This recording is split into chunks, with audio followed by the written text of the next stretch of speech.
No Jumper, coolest podcast in the world. I'm in here today with my man Remo, and we're sitting down to have a conversation with Alabama's very own Big Yavo. How you living, man? Doing good, brother. Appreciate you for having me. Nah, I'm hyped because there was a no cap vlog that we did like almost 3 years ago in LA where we went to his live show and got to have a little bit of a conversation with you. Mm-hmm. You were running around on tour opening up for No Cap with Big Fizzle. Mm-hmm. And yeah, I've been a fan of your music for a minute, so it's good to see you moving around, still doing your thing. What's going on lately in your life? To be honest, I really just crunk back up. You know how real life hit a nigga, you know?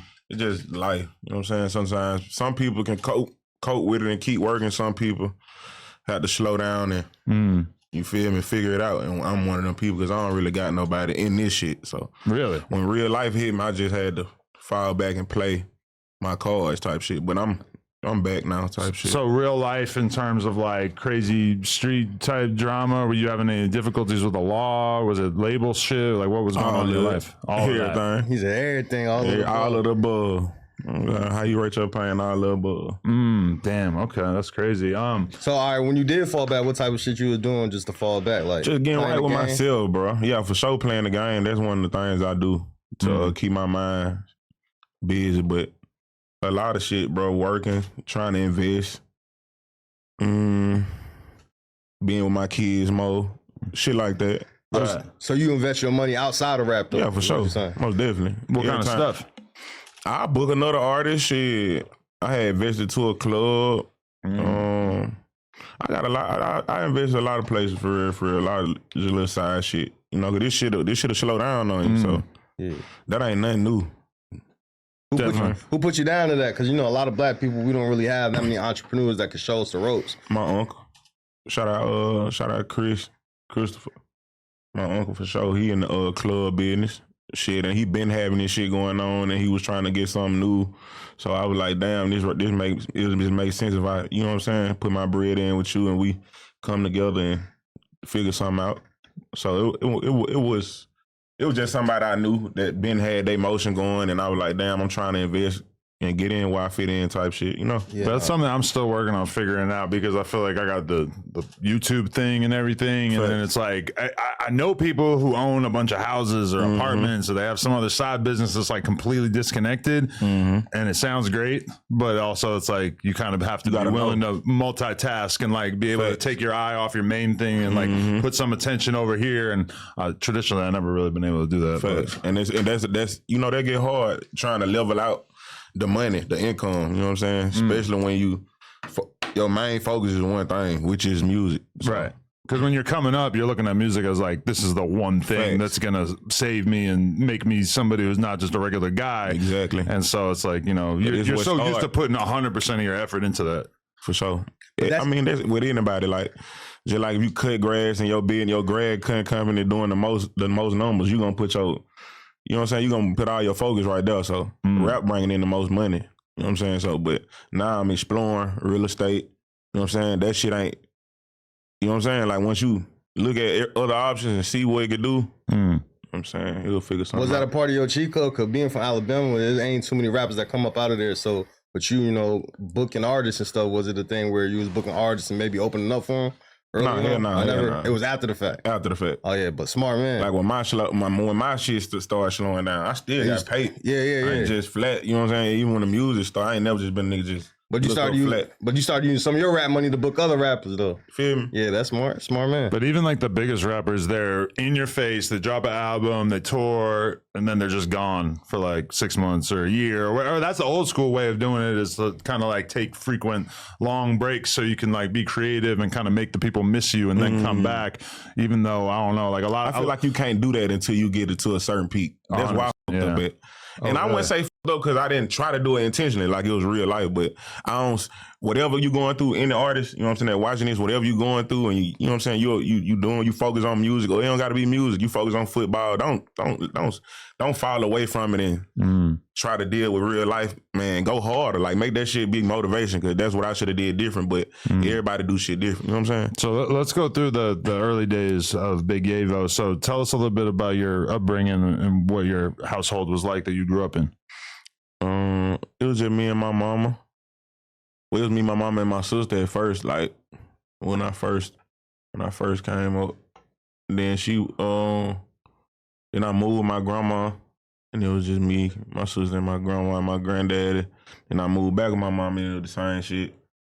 But it was like, it wasn't just bad as hell. I ain't gonna say that. I stayed in the hood. I'm from the hood, of course. We didn't get everything we wanted, but it wasn't just that bad. Like a nigga had an option. Mm-hmm. You know what I'm saying? A nigga had an option, but it just, everything ain't what you want in the house. Mm-hmm.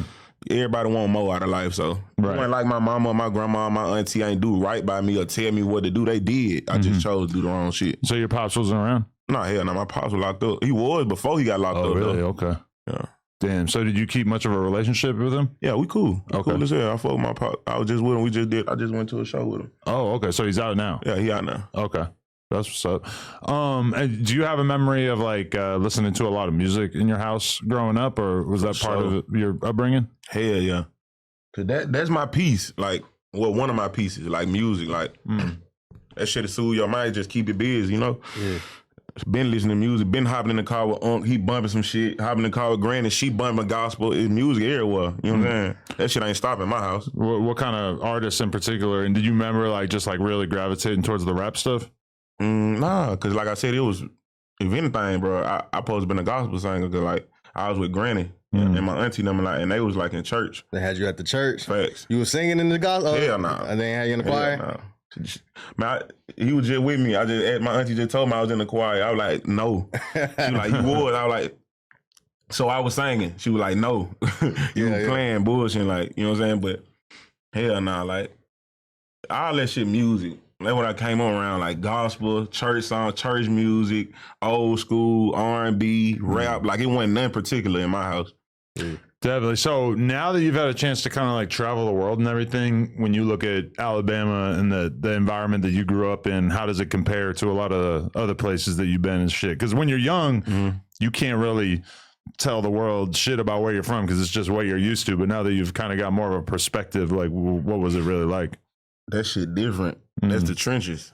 Like, I can't lie. Like, this shit peaches and cream. And I ain't saying like peaches and cream because I know shit get crazy. Like, I ain't saying like it's sweet or nothing because Cali like that. But I'm talking about as far as the community, like even what the trenches at down here, it still look better. You get what I'm saying? Yeah. Like, man, I came from like shit. Like, it ain't shit there. Yeah. It's not nothing to do there but a few things. Like, I mean, it's just like areas down south because I was just in Houston and Dallas doing like different vlogs of people's neighborhoods and shit. Too. On my life, I seen you. Oh, Jesus. But like the reason why it stands out to me is just that like the population is a lot less like per area. So it's like California, yeah, it's like you might have your super grimy ass areas with crazy gang shit or whatever, but it's also like a lot of people in a relatively small area. Whereas like down south, there's so many areas that are damn near dead where it's just like nothing. And it's just like a different level. And that's exactly what I mean. You know exactly what I'm saying. Like, that's a good way to compare because like even where, like you said, even where down here where the bullshit going on there, it's still a lot of people. Like where the bullshit at down there is a lot of people and this place where it ain't shit at. But I'm not from, like, folks think we country as hell, like, in Birmingham, like I'm from dirt roads and shit. Like, no, like I'm from the city. Okay. Like a city part. I got a city. We from the city. But it's still places like my other partner from Houston. He was in Mobile, riding with me one night. He was like, man, I see why niggas get killed. Like, it ain't no lights. Like, it's just a dark ass street. Like, a nigga can do it right here. Like, it ain't no. It ain't. You know how some people got cameras on. Man, it's streets where it ain't shit. Yeah. Like, it's meant for you to get killed right here. Like, we went to a trail ride when we were in Houston. It was basically kind of like a block party without the block. Like, it's just a big ass like field, basically.